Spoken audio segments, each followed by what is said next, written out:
I write for a lot of smaller marching bands, and I find that attention to detail on the chord voicings is really important to make sure that the band's going to sound nice and full and balanced, even with fewer players per part. I started working on my fall 2025 wind books last week, and I think this little cadential excerpt demonstrates a few important principles about chord voicings, especially for a smaller marching band. The music in this moment called for some extended harmonies, and I chose to use F7 alt going to B flat major 9. If you're not familiar with altered dominant chords, it's a dominant chord that adds sharp 5 or flat 5 as well as sharp 9 or flat 9. So here's the root, the F in the bass as well as up top. And then the thirds in the second trumpet, seventh in the trombone, flat 9 in the mellophone, sharp 5 in the trumpet. And so it's quite a thick chord.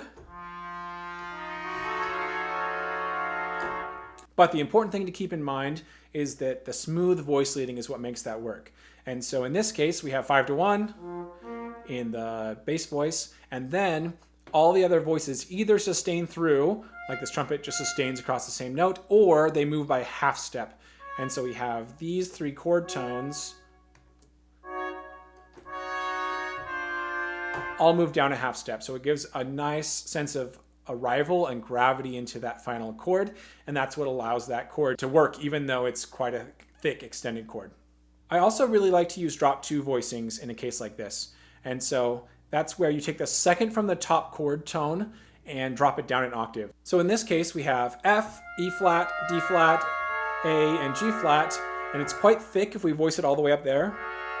And so we take the second from the top note, that E flat, drop it down an octave, which opens up a little more space for the chord. And that helps have a nice full resonant sound, even with a smaller ensemble. The cherry on the top here is that I often like to put the piccolo on its own chord tone, and pretty much always it's going to be an octave and a fifth above another chord tone. So in this case, I have the ninth in this lower first trumpet part, and then an octave and a fifth above on the 13th is this high G in the piccolo. That gives me a nice sparkle on top of the chord, almost sounding like an overtone of that chord. So let's just listen to it real quick with the full voicing.